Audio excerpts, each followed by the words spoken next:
Yo, yo, yo, what is going down? It's your old pal JM here from Car Boot Collectors, and today I'm coming at you with the very first car boot sale haul video of the year, officially. I have been to a couple car boot sales so far this year, and I haven't bought very much, a few little bits and pieces, but now it's sunny, now it's t-shirt weather, and everybody knows that is the official start of the car boot sale season.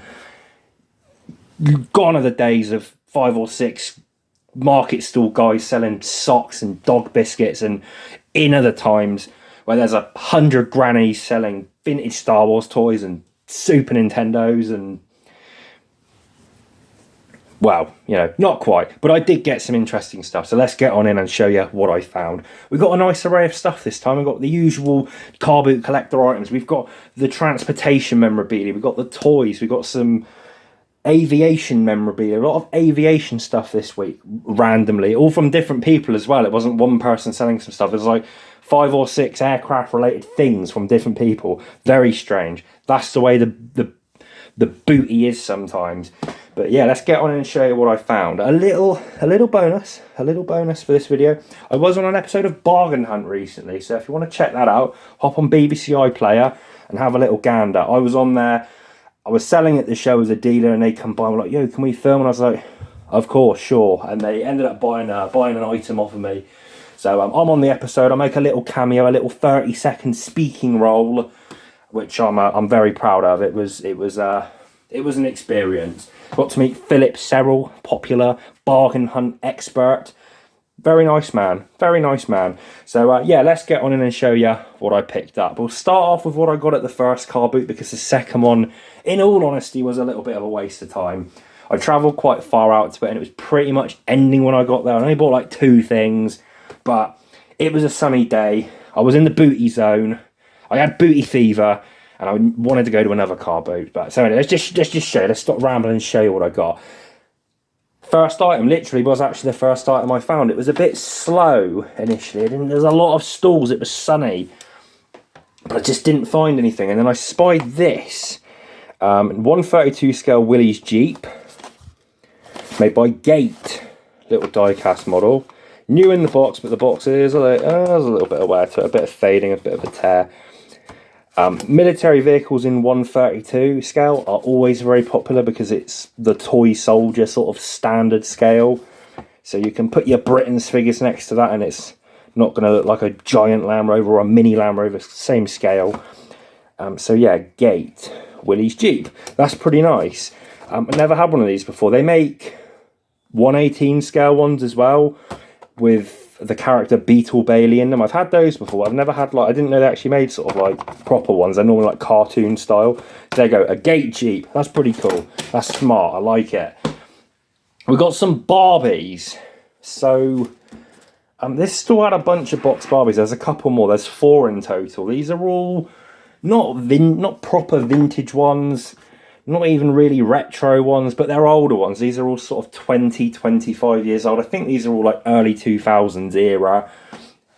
And I saw them there, and I asked how much they were. And I got the vibe, by the way the lady reacted, that they'd had 1 million people asking how much they were already. And I was gearing up for it to be, oh, I've looked on eBay, this one's worth 50 quid. This, but they weren't. They were just sort of like, oh, they're a tenner each. And I was like, well, at that price, that's not bad. And we did do a little deal on them.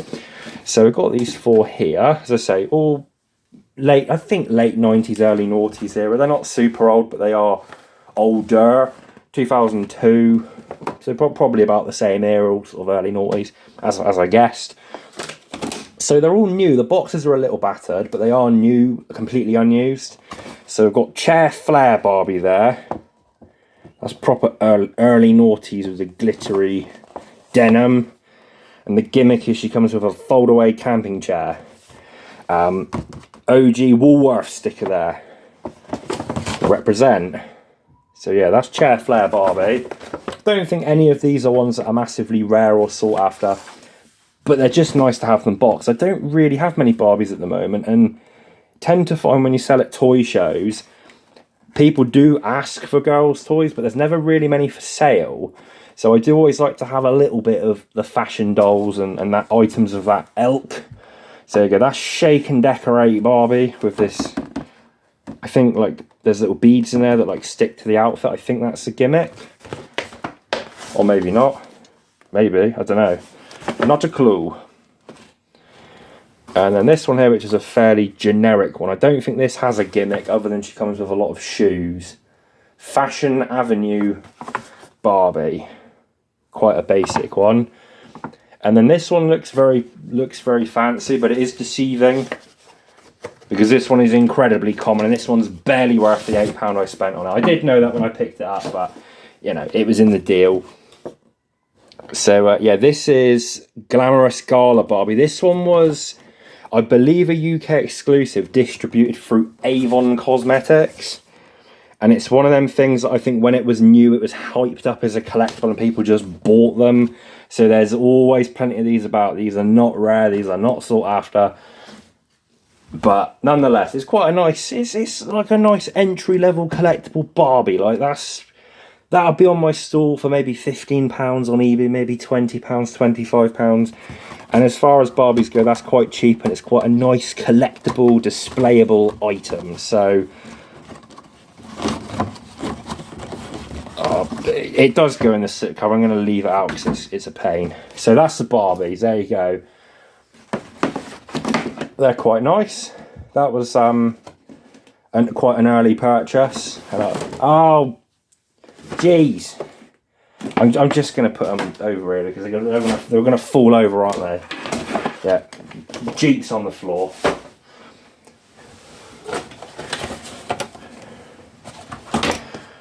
Yeah, Barbies. There you go. Okay, next up, what are we going to go with? These, I've never seen these before, and I thought when I initially found them, I was like, they're pretty neat. Like, they've got to be fairly uncommon. They're not. These are really common. This was a pre-order bonus, apparently. Animal Crossing New Horizons.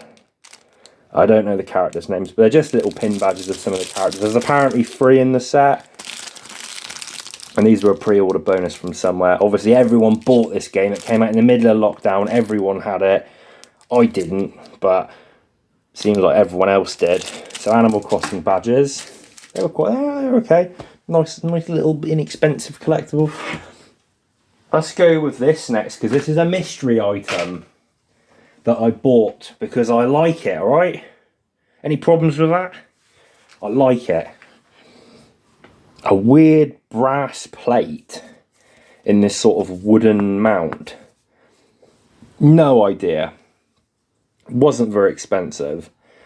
This was £5, and I did ask the guy, I was like, what is this? And he was like, no idea. And I was like, okay, well, that does not help me.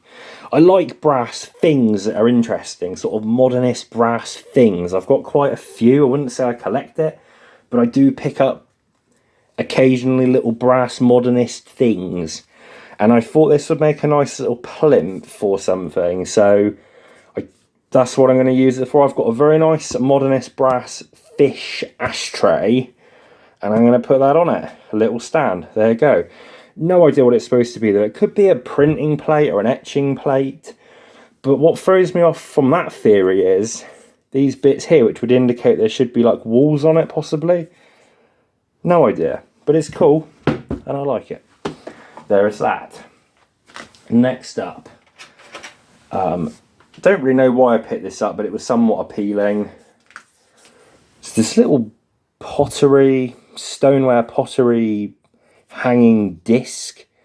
New Barnfield Centre Dorset. I don't know where that is. Sort of honey glaze. It's just quite nice. I picked that up. Next, let's go with a picture at the back, because then pretty much everything else I purchased was from the same guy. Or was it? No, there's still a couple more things, but anyway, let's go with a print at the back. So this is quite nice. I don't know, it's not really my sort of thing, but it fits the theme of things that I sell. It is the Zenith cruise liner. I do get cruise ship memorabilia quite often, and it does sell moderately well in the way of things that you buy on the ship, like the sort of novelties and wine bottle coolers and stuff like that. There's always a market for it. And I just thought this is quite decorative. I mean, I prefer to buy like cruise ship models. That's really like the best thing that people seem to collect. But I thought that was quite nice. It's a... I cannot remember the type of print it is. It is a... Oh no, I can't read it on it. This is published though by Park West Galleries, which is the gallery that was involved in sort of legal stuff years ago for overselling art in auctions. There was a bit of like, you know, legal trouble. This is by them. Seriograph print, is it something that's going to annoy me? I can't remember. But it's put out by them. It's got the certificate on the back. I will show it, but I'm going to be careful because the auction, like they used to auction these things on ships. So there's a certificate, Park West Galleries. And it's got the purchaser's information on the sticker on the side. So I'm going to have to remove that when I sell it.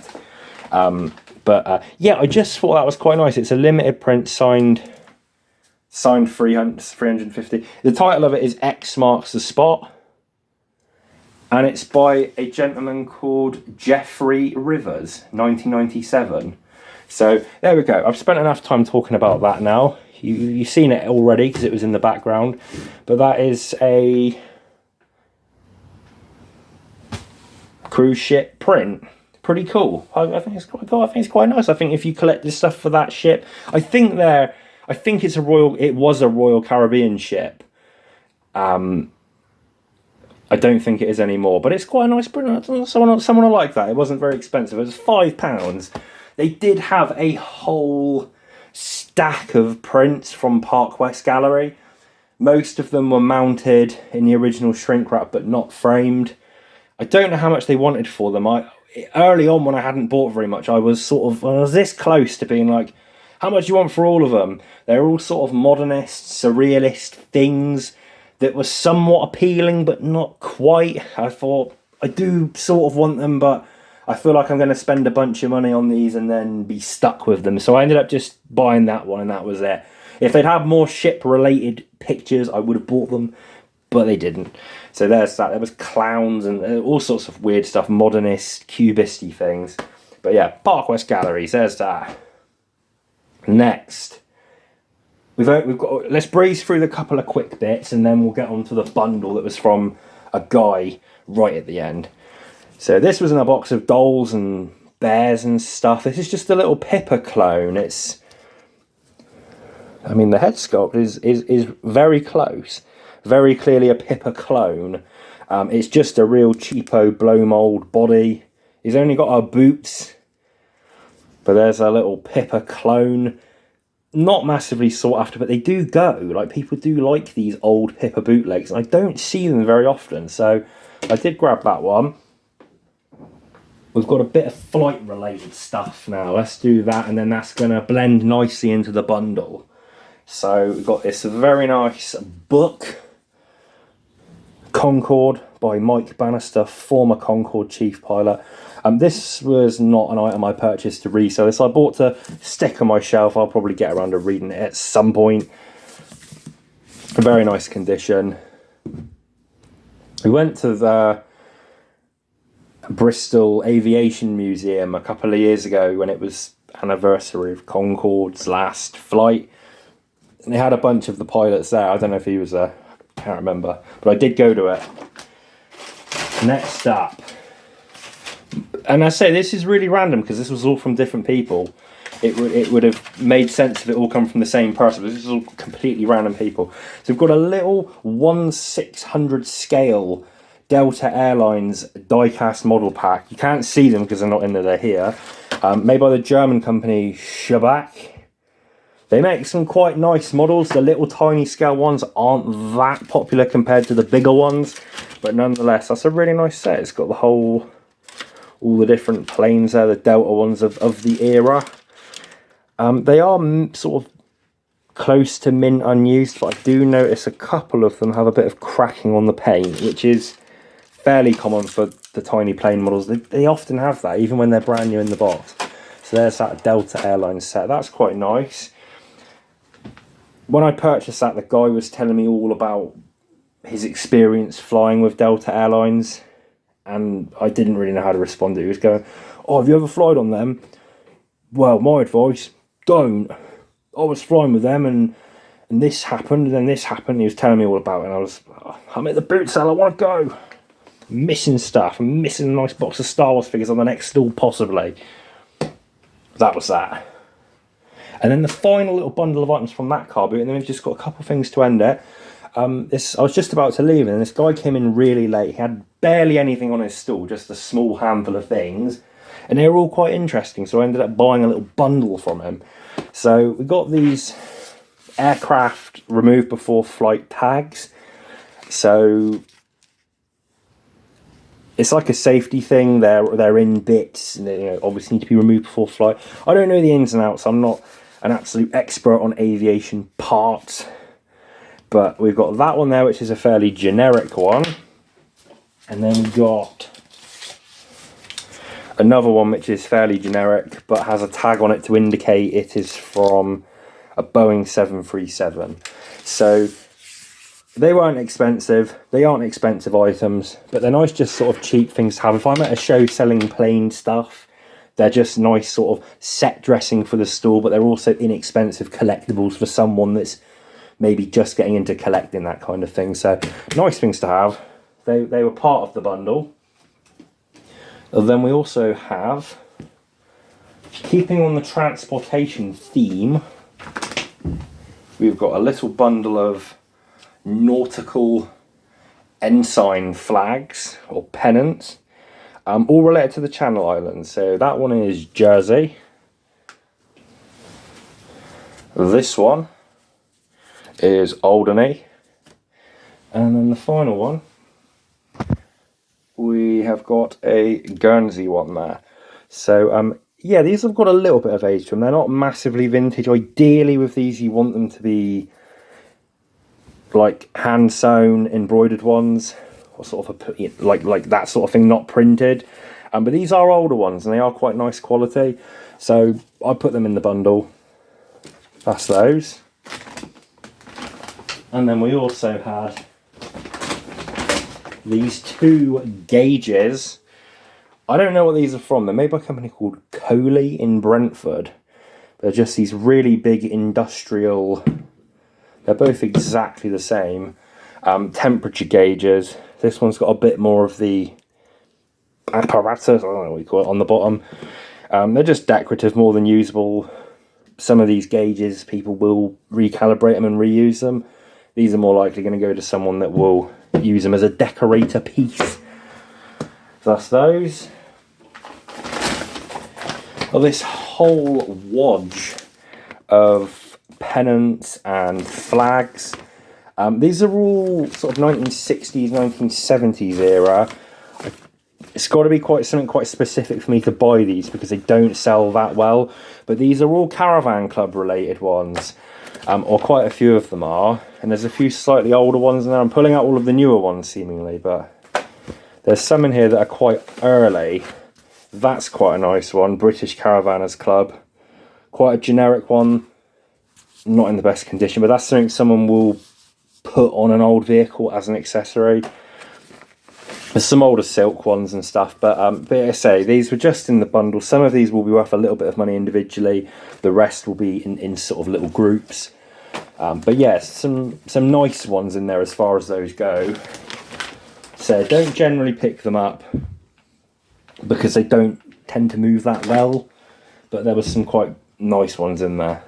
So we got those. A final couple of items now.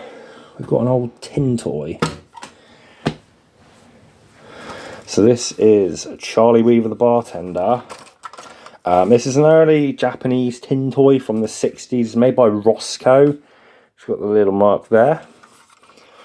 It's not in the best condition, but it's not in the worst condition. I've had a few of these over the years. Sometimes, I've had a few of these that are really nice in the box, and I've had some of these that have been absolutely wrecked with all of the just bare animatronics showing. It's quite a common tin toy as far as they go.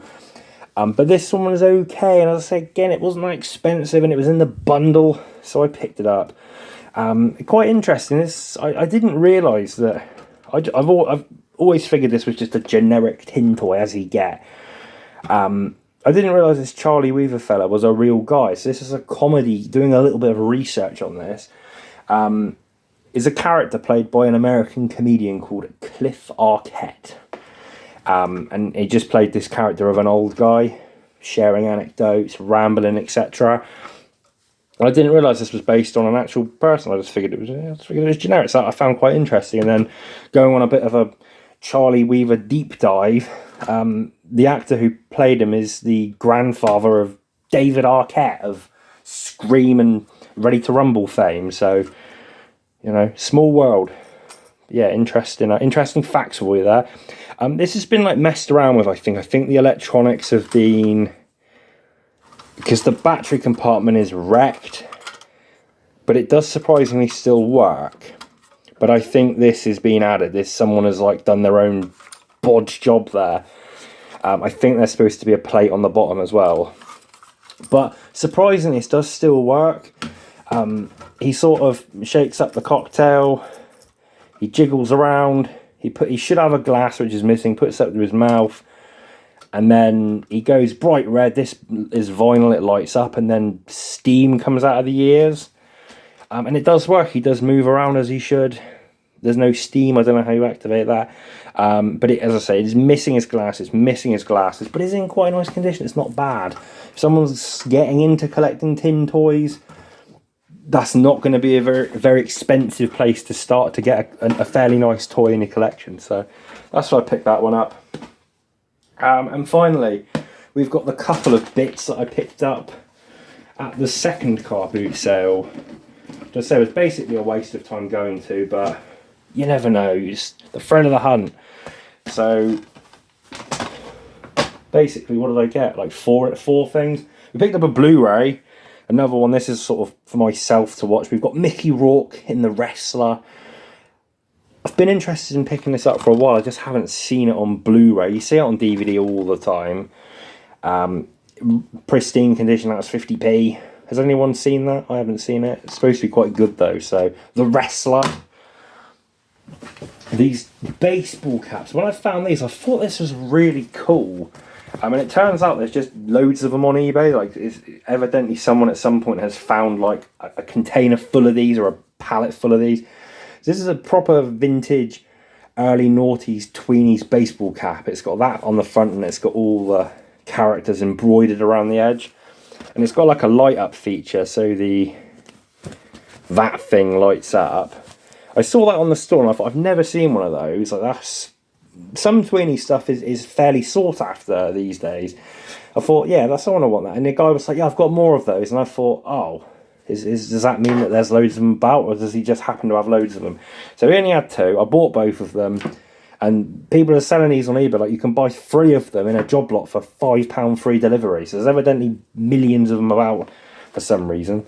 But yeah, Tweenies vintage baseball caps, odd one. Never seen them. And I hope I never do again. And then we've got 2 quite nice things. So I was surprised these were both still at the car boot. As I say, got there quite late. People were starting to pack up. We've got an Ertl,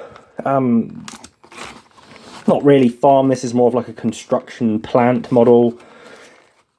But yeah, case 621G wheel loader, 1/50th scale. 1/50th scale.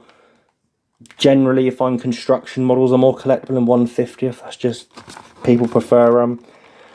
But yeah, that's the toy is absolutely pristine, mint, but it's really dusty and the box is all ripped up. So I'm probably going to have to take this out to clean it. It won't really affect the value, but that's quite a nice model. It's not a vintage one. It's only 2019, but this is like a discontinued model. It's fairly sought after. So that was still sat at the car boot hours after it had been hours after it started. So that was quite smart. And then as I was leaving, I had a little browse. I looked around a few times. There wasn't anything there. It was junk. I spied this just to round off the day. Final purchase of the day. Finish it all off with the aeronautical theme. Now we've got this old Thomas Cook carry-on bag.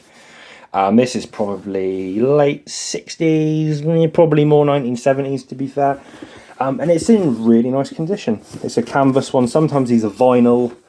And the old sort of vinyl carry-on bags, they are sought after. People like them. In like the 1960s sort of mod fashion, those people very much dig these. The British Airways vinyl carry-on satchels, all that sort of stuff. It sells very well. Surprised to find on eBay there's only been one of these listed, and it did sell for £30. I wouldn't have said it was in as good condition as this one. It's got some tags on there, some baggage tags. So yeah, Thomas Cook carry-on bag. That was pretty cool. Still there right at the end. It just shows you can rock up to the car boot hours after it's been on and still find a couple of gems. Probably not worth getting there absolutely hours and hours later though, because nobody will be there. But still later on, there's still stuff to be found. You never know what you're going to find, and that is the fun of the car boot sale. So there you go. Thank you for watching this video. Hopefully we'll get some videos up a bit more consistently this year. And yeah, leave a comment. What's your favourite item in this haul? What is mine? What is mine, you might be asking? I don't know. This brass thing, I like that. That's probably my favourite thing in this video. I like that. I like it. Okay, and these. Not rare, not hard to find, just pretty cool though.